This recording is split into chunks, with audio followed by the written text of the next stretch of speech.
नमस्कार दोस्तों। Welcome to अनुभव द रियल एक्सपीरियंस एपिसोड 4। दोस्तों, ये एपिसोड थोड़ा अलग होगा, इंटरेस्टिंग होगा। वो कहते हैं ना, चैरिटी बिगिंस एट होम। यही यही से शुरुआत करते हैं। बचपन से जब हम स्कूल भी नहीं गए, उस वक्त से अगर कोई आपका दोस्त बन जाए, इसको क्या कहते हैं? मतलब जब आप भी लंगोट में हो, वो भी लंगोट में हो और दोस्त बने, तो वो होता है लंगोटिया यार।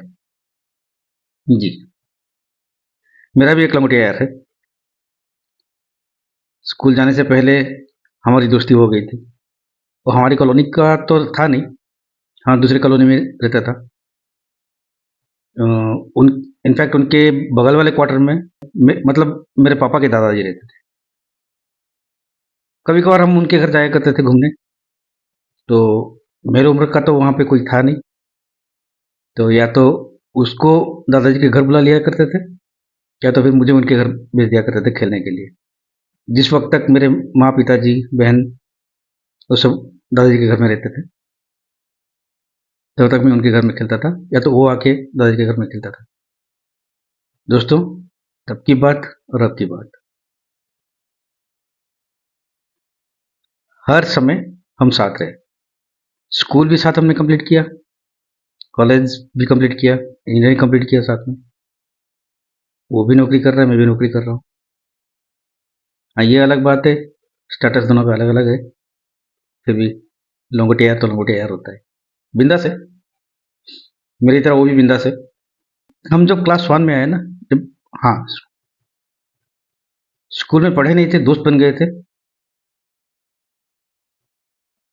तब तक तो ठीक था। जब स्कूल में एडमिशन हो गया क्लास वन में, तब नया स्कूल, नया माहौल, टीचर, वो सब भी नए, जिनको हमने कभी पहले देखा भी नहीं था। जब हम गए क्लास में, पूरा का पूरा क्लास अनजान बच्चों से भरा हुआ है। फिर मुझे मेरा लंगोटिया यार मिल गया। सोचिए, खुशी, जो खुशी दोस्त को देख के। एक, हाँ, एक लंबा अरसा गुजर गया था उससे मिले हुए। लगभग 4-6 महीना गुजर गया था, हम मिले नहीं थे स्कूल आने से पहले। जब क्लास वन में मिल गए, ओह क्या कहने, दोनों में बहुत और भी गहरी दोस्ती हो गई। ऊपर से और कुछ दोस्त हमसे जुड़ गए, एक एक करके, जैसे जैसे जानते गए, पहचानते गए, एक एक करके जुड़ते गए। लड़के हों लड़कियां हों, हमारा को एजुकेशन था। लड़के हों लड़कियां हों, सब एक साथ पढ़ते थे। तो सब में पहचान हो गई और अच्छा बॉन्डिंग बन गया। हमारा वहाँ पे क्या था ना, हम यूपी स्कूल क्लास वन से क्लास फाइव, और हाई स्कूल होता था क्लास सिक्स से क्लास टेंथ। 10+2 का स्कूल में अटैचमेंट नहीं था, वो हमको कॉलेज में जाना पड़ता था, इंटर कॉलेज +2। वहाँ पे स्कूल में हम जब थे, यूपी स्कूल में, एक बात है दोस्तों, पता नहीं हमारे बैच में ऐसी क्या खासियत है।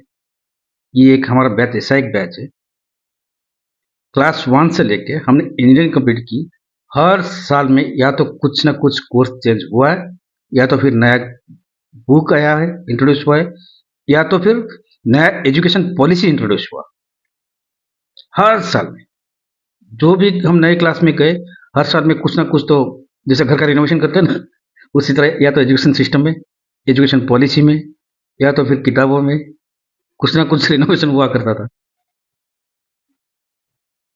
यहाँ तक इंजीनियरिंग में भी। चलिए, जो भी है वो दौर गुजर चुका है। क्लास वन से लेके हम जब आए यूपी स्कूल में क्लास फाइव तक, दोस्तों तकरीबन हम थे क्लास में 58, 62 थे। चार बच्चे क्लास फाइव में आते आते, चार बच्चे चले भी गए थे स्कूल छोड़ के, जो कभी दोबारा मिले नहीं। दुःख होता है, नाम तो याद है, शक्ल याद है, लेकिन तब का शक्ल याद है। अब पता नहीं बाहर कहीं मुलाकात होती भी होगी उनसे रास्ते में, या फिर कहीं बाहर जाते हैं कहीं तो मिलते होंगे, लेकिन पहचान पाएँगे नहीं अभी। तो नाम याद है उनके। 2 बच्चे तो हमको क्लास 2 लड़कियाँ थी, क्लास 3 से छोड़ के चली गई, और क्लास 5 में 2 लड़के चले गए, जो बाद में चल के हाई स्कूल में आए नहीं, हमारे स्कूल में आए नहीं। तभी क्या है ना दोस्तों, उतना ज्ञान भी नहीं था हमें कि उनको ढूँढें कि मैं हमारे दोस्त कहाँ गए। लेकिन जब बड़े होते गए, तब हमको पता चलता था कि हाँ, यार ये कुछ दोस्त पीछे रह गए, उनको ढूँढना चाहिए। ख़ास करके अब, जब हम बड़े हो गए, रियूनियन की कोशिश करते हैं, हम अपने पुराने दोस्तों को ढूँढ रहे हैं, लेकिन वो मिल नहीं रहे। एक बात है दोस्तों, हम जहाँ पढ़ाई करते थे ना, वहाँ हमारा जनरेशन, ख़ास करके हमारा जो बैच था, वो सबसे बड़ा बैच था। सबसे बड़ा बैच था। 10th क्लास में हम हमारा सबसे बड़ा बैच था हमारे स्कूल का। इतिहास में ना कभी हुआ, ना आज तक है हमारे स्कूल में। बहुत बड़ा batch. 5 UP school, 5 UP school में हमारा बैच में हर एक क्लास में 60, 60 या 62। कोई दूसरे स्कूल में भी ऐसे था कि 70, नहीं 130, 130 स्ट्रेंथ था हमारे बैच का। ऐसे थे, बहुत बड़ा बैच था। लेकिन जो बैच जो बैच में हम थे, उसके बाद वाले या उसके पहले वाले बैच में कोई इतना इतना ज़्यादा स्टूडेंट्स नहीं थे, कोई भी क्लास में, ना क्लास 1 ना क्लास 10 तक भी कोई थे। यहाँ तक कि कॉलेज में भी नहीं थे। आपने दोस्तों मेरा एक वीडियो, शॉर्ट वीडियो मैंने डाला था, अच्छा तो अपना बचपना था। जी दोस्तों, अपना बचपना तो ज़बरदस्त था, बहुत सही था, बहुत बढ़िया था। ना मौसम की फ़िक्र, ना मार मार खाने का डर। बारिश में भी छतरी लेके आते थे स्कूल में। जब स्कूल से घर वापस जाते थे, छतरी बंद करके जाते थे, गीले होके, और रास्ते में आजकल पता नहीं कोई बच्चे करते हैं या नहीं, पचक पचक, जहाँ पानी देखा उस पे कूदो, दोस्तों को भिगाओ, खुद भी भिगो, जूता पूरा गीला, कपड़े गीले। मेरे मम्मी पापा तो इतना परेशान हो गए, उनको उन्होंने मुझे रेनकोट पहना दिया, बोले कि तेरा छतरी रहने दे। वो यूपी स्कूल में क्या होता था ना, छोटे बच्चे थे, जब स्कूल छुट्टी होता था, हुर्रे बोल के निकलते थे। तो किसको याद रहता है पीछे क्या रह गया है। बैग, जो स्कूल का बैग होता है पढ़ाई के लिए, जो जो किताब या फिर कॉपियां लेके जाते थे, वही याद रहता था, और दोस्त याद रहते थे। लॉन्ग बेल बज गया छुट्टी का, तो उड़ो। इतना तेज कोई पक्षी कोई जानवर नहीं उड़ता था जैसे हम निकलते थे। लेकिन दोस्तों ये एक बात था, रोज का रोज हम स्कूल जाते थे, और डर के वजह से हो, माँ पिताजी का, कभी किसी वजह से हो, लेकिन रोज जाते थे स्कूल। हाँ, किसी का तबीयत खराब हुआ वो अलग चीज है, वो अलग बात है, लेकिन ऐसे बंक मार के नहीं रहते थे स्कूल से। ना यूपी स्कूल में ना हाई स्कूल में कभी बंक मार के नहीं रहे हम, क्योंकि स्कूल में मजा आता था। पढ़ाई तो होती थी, लेकिन जो गेम्स का पीरियड होता ना, रिसेस होता था, उस टाइम में हम जो खेलते थे, वो 20 मिनट का, वो बहुत इंटरेस्टिंग हुआ करता था। देखिए हमारे ज़माने में क्या होता था, इतना ज़्यादा खेलने के लिए हमारे पास स्कोप नहीं था। सच बोल रहा हूँ, इतना ज़्यादा स्कोप नहीं हुआ करता था। खास करके जब हम छोटे थे, यूपी स्कूल में थे, हम अपने आप में ढूंढ लेते थे क्या क्या खेलना है। गिल्ली डंडा होता था, हम गिल्ली डंडा नहीं खेलते थे, वो सबसे आसान गेम है। दो लकड़ियाँ लाओ, एक छोटा सा लंबा सा, बस गिल्ली डंडा खेलते। लेकिन वो जोखिम से भरा होता था। मेरा एक दोस्त था रंजीव, उसका बड़ा भाई, वो एक लड़का ने मारा था उसको, डंडे से गिल्ली मारा था, वो गिल्ली उड़ के गया, उनके आंख में घुस गया था, बिल्कुल नहीं से। हमने देखा था उसको लाइव, खून से लथपथ। भगवान की कृपा है, आंख सही सलामत, कुछ हुआ नहीं उनकी आंखों को। कांच का गोली होता है, कंचा खेलते हैं ना, वो भी खेला हमने, काफी खेला है, मार भी खाया बहुत उसके लिए, बहुत मार खाया। एक फ्लैट स्टोन लेके उसको फेंकते थे, ऐसे पेपर मोड़ के रखते थे, फेंक के मारते थे, एक सर्कल बनाते थे, उसके अंदर पेपर मोड़ के रखते थे, ऐसे भी से उल्टा भी एक लाइन बनाते थे, वहां से हम पत्थर फेंकेंगे, उससे फ्लैट पत्थर को कौन कितना निकाल सकता है, जो जितना ज्यादा निकाल सकता है उसका उतना ज्यादा पैसा। वो एक अलग गेम था, शायद किसी किसी को समझ में नहीं आता होगा, लेकिन जिन्होंने खेला है उनको जरूर याद आता होगा। मेरे दोस्तों को तो याद आता होगा, पता है। साइकिल का जो टायर होता है ना, टायर, एक छोटा सा लकड़ी लो, साइकिल के टायर लो, भागो उसको, मार भाग के भगाओ उसको, उसको लेके हम रेस करते थे, ये था। जैसे पुराने जमाने में खेलते थे उसको, जो महाभारत के युग में, क्या बोलते उसको, द्युत क्रीड़ा। हम तो इसे द्युत क्रीड़ा कर नहीं पाएंगे, तो शॉर्टकट में हमने एक निकाला, जैसे लूडो में होता है, वैसे हम अलग चीजों से खेलते थे। टूटा हुआ कांच, छोटा छोटा पत्थर, उसको रख के खेलते थे। और डैश किससे बनाते थे, इमली का जो सीड होता है ना, बीज, इमली का बीज, उससे बनाते थे। इमली के बीज को बीच से काट दो, एक तरफ व्हाइट एक तरफ ब्लैक, जितना व्हाइट आएगा उतना नंबर है। जैसे आपका डाइस होता है ना, लूडो का डाइस, उसमें 1 से लेकर 6 तक होता है, उसमें वैसे ही 6 सीट लेते थे, बस 6 या फिर 4 सीट लेते थे, तो उससे खेलते थे, जितना व्हाइट आएगा उतना नंबर आता है आपका। वो दौर अलग था दोस्तों, क्या क्या खेल हम खेलते थे।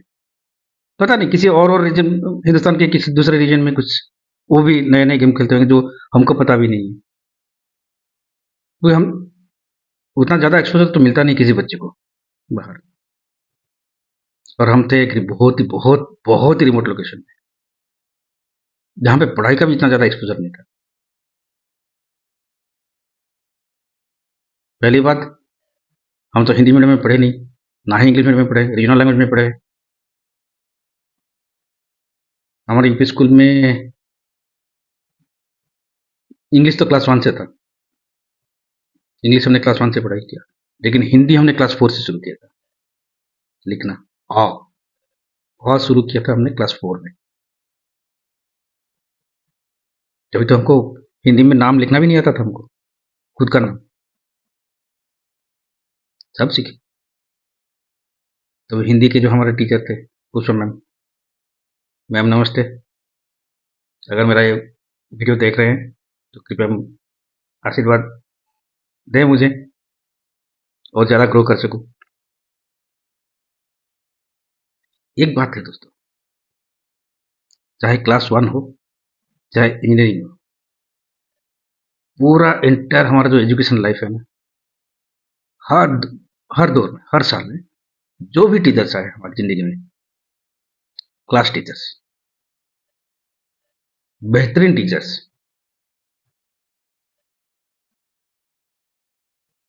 अब बेमिसाल भी बोल सकते हैं, बेमिसाल टीचर्स। ऐसे टीचर्स शायद ही कभी होते हैं, शायद ही कभी होते हैं, जो खास करके डेडिकेटेड होते थे पढ़ाई के लिए, बच्चों की पढ़ाई के लिए। नहीं तो कोई टीचर अपने घर में बच्चों को रख के हॉस्टल की तरह नहीं पढ़ाता। स्कूल खत्म हो गया, जिनको जिनको ट्यूशन देना था ट्यूशन गए, ट्यूशन खत्म हुआ, लेकिन रात को टीचर के घर में मैं रहता था, टीचर के घर में रात को पढ़ाई करता था। जब हम 9th क्लास 10th क्लास में आ गए ना, तो रात रात भर की पढ़ाई करते थे। ये दोस्तों है कि सुबह उठ के पढ़ाई करना मेरे लिए बहुत मुश्किल था। आप बोलो मैं रात को 2-3 बजे तक बैठ के पढ़ाई करूँ, नींद भी नहीं आएगा। लेकिन जो बोलते हैं ना, भोर को 4 बजे उठो, 4:30 बजे उठो या 5 बजे उठो, पढ़ाई करो, तब भी जाके आपको याद रहता है पढ़ाई। ऐसा नहीं, मैंने ये तो महसूस कभी नहीं किया। ये रात को 1 बजे, 2 बजे तक हम पढ़ाई करते थे, फिर सर आते थे, 2 घंटा हम सोए, 2 मुश्किल से 2 ढाई घंटा हम सोते थे, 4 बजे लेकिन सर आके उठाते थे। कौन करता है ऐसा? कोई टीचर नहीं करता है। तो टीचर को क्या पड़ी है? हम पढ़ाई करें ना करें, उनका क्या बिगड़ जाएगा? कुछ नहीं ना, उन्होंने नौकरी किया है, टीचर का नौकरी है उनका, अच्छा खासा सैलरी मिलता है उनको, वो खुश। अपनी घड़ी में अलार्म देख के रात को 4, सुबह सुबह भोर को 4 बजे जगाने के लिए उनको क्या खुशी मिलती थी? ये खुशी मिलती थी कि मेरा बच्चा, सच बोल रहा हूँ, मेरा बच्चा एटलीस्ट अच्छे नंबरों से पास हो, पढ़ाई तो करे। देखिए दोस्तों, क्या होता है ना, मैं आपको एक सच्ची कहानी बताता हूँ। जब मैं इंजीनियरिंग में था ना, हम पहले भी बताया हूँ, हम जुगाड़ करते थे कि जो घर से हमारा पैसा जाता था ना, हॉस्टल में थे, उतना हमको सफिशिएंट नहीं था, इसलिए हम ट्यूशन करते थे लोकली, थोड़ा एक्स्ट्रा अर्न करने के लिए। अर्न मतलब अपनी ज़रूरतें को पूरा करने के लिए। कहीं से 100 रुपये मिलता था, कहीं से 200 रुपये मिलता था, एडिशनल खर्चा हमको मिल जाता था, हो जाता था। तभी मुझे एक लड़का मिला था जिसके घर में जाके मैं ट्यूशन करता था। 7 बहनों में एक भाई, सबसे छोटा, और उसको इतना लाड प्यार से बढ़ाया था उसको। वो लड़का क्लास 8, सोचिए क्लास 8 तक आया वो लड़का, जिसको अ से ल तक, य तक भी नहीं आता है लिखना। मैं तो ताज्जुब था, क्लास 8 तक आया कैसे वो पास होके? मैथ तो छोड़िए, दूर की बात है।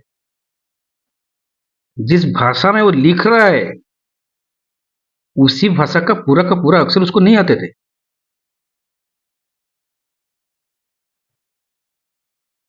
दोस्तों, रट्टा मार के पढ़ना है ना, ये ठीक नहीं।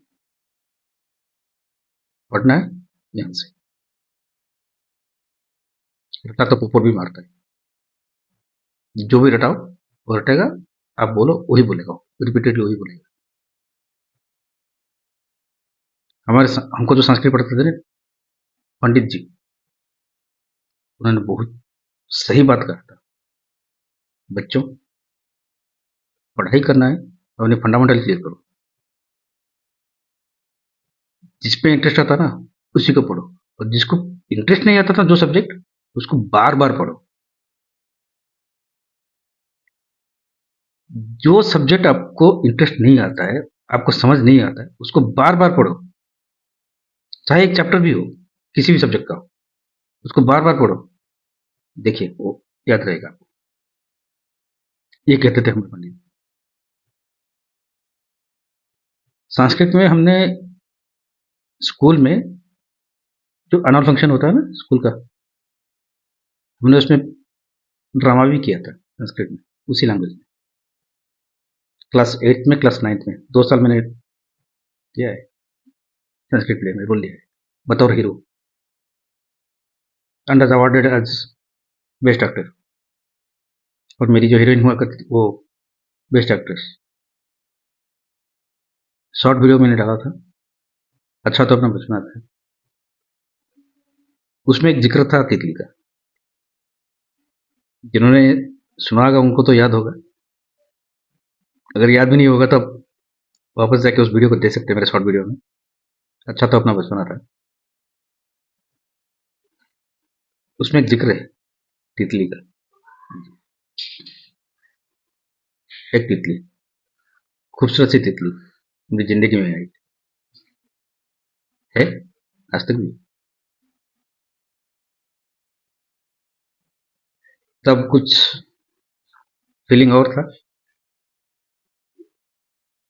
आज कुछ और है। तितली तितली है, लेकिन आज दोस्त है। तब का फीलिंग कुछ और था। मैं किसका नाम नहीं लेता हूँ, लेकिन हाँ है। है तो है। देखिए, मैं कभी आई डोंट हाइड एनीथिंग। मैं छुपाता कुछ नहीं। मैंने बताया था पहले वीडियो में कि I will reveal the secrets of my life. अगर कभी मौका मिला, मुमकिन हुआ, तो उससे भी मिलाऊंगा। तब तक आपको इंतजार करना होगा, क्योंकि मुझे उससे मनाना भी होगा। जो भी है, लेकिन अप्स एंड डाउन्स जो आए जिंदगी में, उफ, मत पूछिए। जब से वो तितली मेरी जिंदगी में आई, तब से लेके आज तक जो भी मेरे लाइफ में चेंजेस हुए, जो भी मुझे करना पड़ा, जो भी मैंने किया, उन सब की यादों को समेट समेट के मैंने एक कविता लिखना शुरू किया। कि हाँ, एक कविता के माध्यम से मैं उसको बयां तो कर दूं। तो मैंने कोशिश किया, शुरू कर दिया, खत्म ही नहीं हो रहा था। 21 पेज का वो कविता है। फिर उसको मैंने आहिस्ता आहिस्ता आहिस्ता से काट छाट के जितना छोटा करना था किया। बाद में वाकई 19 पेज में खत्म हुआ। उसको मैंने और कोशिश किया, और कितना छोटा कर सकूं, कौन कौन से लाइन को काट सकूं। तो 18 पेज में आया, लेकिन और छोटा कर नहीं पा रहा हूँ। अभी मैंने जो मेरे स्कूल के जो हिंदी टीचर हैं अभी फिलहाल, उनसे मैंने मदद मांगी है। वो तो कुछ काम में व्यस्त हैं, कहीं बाहर भी गए थे, अभी शायद वापस आ भी गई होंगी। तो उनसे मैंने मदद मांगा है। उनको मैं वो पूरा का पूरा कविता भेजूंगा। वो कुछ करेक्शन जो भी करना है करेंगे। उसके बाद उस पूरा का पूरा जो कविता का प्रकरण है, मैं सोच रहा हूँ एक शॉर्ट शॉर्ट वीडियो करके जितना भी हो सके उसको मैं अपलोड करूंगा वीडियो। या तो फिर किसी यही वीडियो चलता रहेगा, एक एक करके एक एक एपिसोड करते करते उसका एक छोटा छोटा हिस्सा मैं बोलता जाऊंगा। मजा नहीं आएगा। देखते हैं, कोशिश करते हैं, जो भी जिस तरह मुमकिन होगा मैं कर पाऊंगा, तो मैं करूंगा उसको। अपनी ज़िंदगी के जो सबसे खुशी का पल होता है या फिर सबसे ज़्यादा गम का पल होता है, उनको भी भूल नहीं सकता है। हाँ दोस्तों, एक बात बोलूँगा यहाँ पे, नहीं तो बेईमानी हो जाएगी। हमारे टाइम में हमारे जो सीनियर थे ना, बहुत, खास करके हमारे जस्ट ऊपर वाले बैच, बहुत प्यारे थे। थे क्या, अभी हैं, कॉन्टैक्ट में हैं, बड़े हैं हमसे। पैर छू के हम प्रणाम भी करते हैं उनको। जब भी मिलते हैं पैर छू के प्रणाम करते हैं। ये तो हाथ जोड़ के झुक के तो प्रणाम करते हैं, ऐसे नहीं कि हाय बाय करते हैं, ये नहीं। ये हमारे संस्कार में नहीं है, उनको ऐसा नहीं सिखाया गया। और उनके ऊपर वाले बैच जो है, वो भी ऐसा नहीं कि कोई प्यारे नहीं थे। हमारे सीनियर्स बहुत प्यारे थे, बहुत प्यारे थे। हमारे सीनियर्स हमको जैसे जैसे स्नेह देते थे, जैसे प्यार देते थे, वो आज भी देते हैं, वैसे ही प्यार देते हैं। मैं छोटे क्लास में था, लेकिन मेरे दीदी के जो क्लास के हमसे 3 साल सीनियर, उनके साथ में क्रिकेट खेलता था, सीनियर टीम में। मैं क्लास 6 में था, लेकिन क्लास 9 10 के जो सीनियर्स होते हैं ना, उनके टीम में मैं क्रिकेट खेलता था, बतौर विकेट कीपर।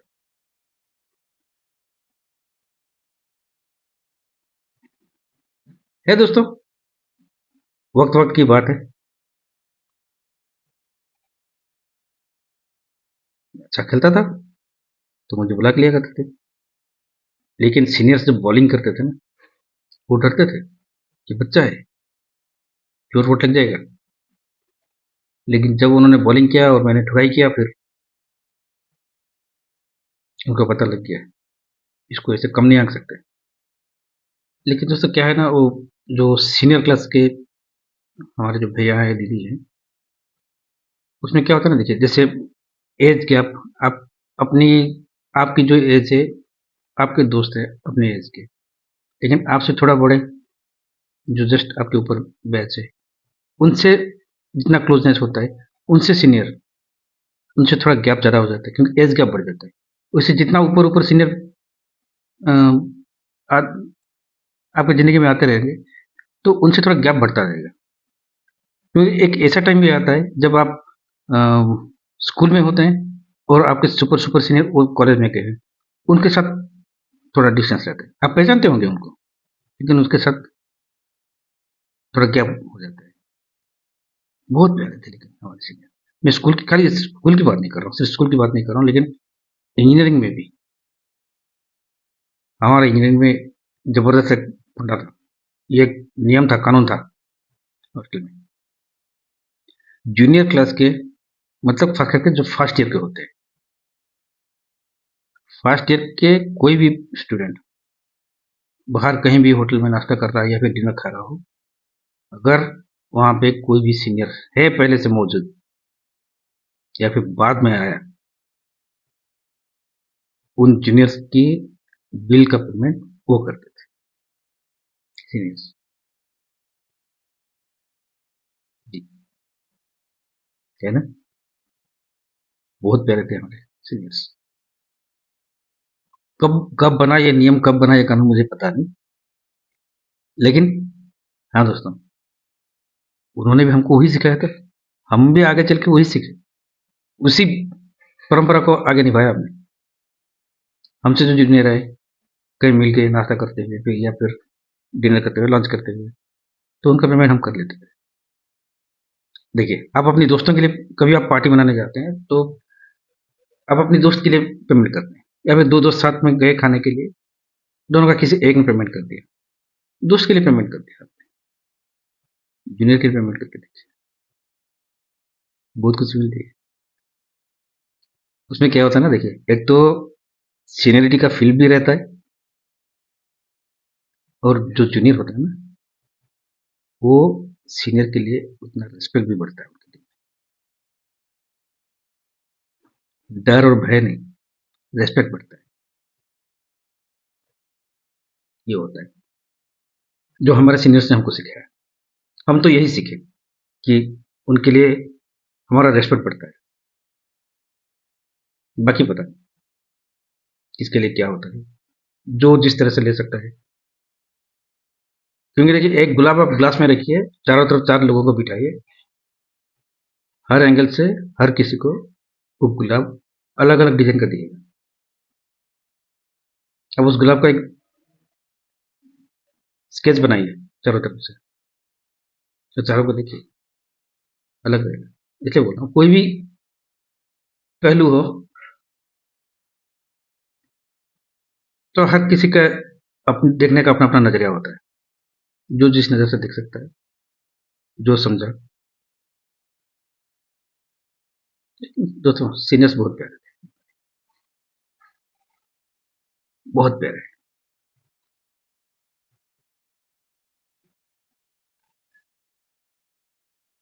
मैं इस बात को नकार नहीं सकता कि कोई भी बैच में मुझे सीनियर्स प्यारे नहीं मिले। हाँ, ये और है, सीनियर्स का भय रहता था, होना भी चाहिए, तो रेस्पेक्ट नाम का वर्ड का कोई मतलब ही नहीं रहेगा।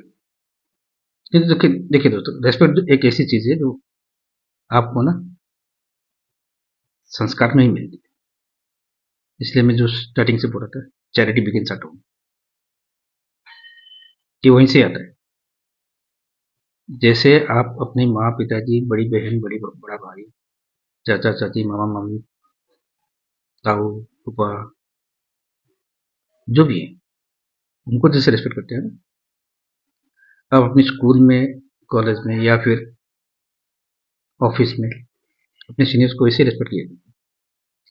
आप अगर अपने दिल में रिस्पेक्ट नहीं रखेंगे, आपको रिस्पेक्ट नहीं मिलेगा।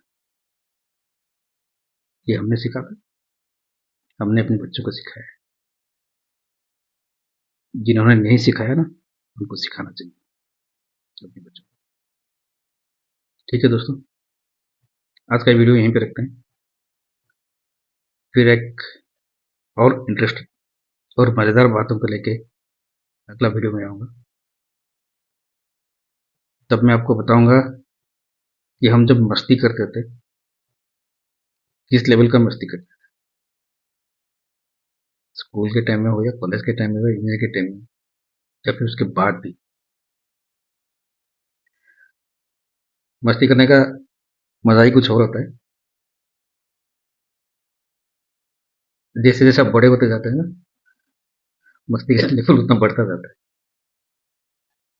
तब सोचते हैं वो दिन भी क्या दिन थे। दोस्तों, वो मस्ती भरे दिनों को याद करेंगे अगले वीडियो में। आज के लिए इतना। मेरे वीडियो को लाइक करें, सब्सक्राइब करें। वीडियो अच्छा लगा तो ज़्यादा से ज़्यादा शेयर करें और कमेंट में लिख के बताएं वीडियो आपको कैसा लगा। और वीडियो को अगर कुछ बेहतर बनाना है, मुझे क्या करना होगा वो भी सजेस्ट करें। आपके सजेशंस वेलकम। और बेल आइकन दबाना ना भूलें ताकि आपको मेरे वीडियो का अपडेट्स मिलता रहे। नमस्ते, happy new year to all. मेरे सभी दोस्तों को, सभी मित्रों को, सारे सब्सक्राइबर्स को, सारे व्यूअर्स को साल 2024 का हार्दिक हार्दिक अभिनंदन, हार्दिक हार्दिक शुभकामनाएं। साल 2024 हम सबके लिए ढेरों खुशियां लेके आए, ढेरों सफलता लेके आए, यही कामना करूंगा। जय हिंद, वंदे मातरम।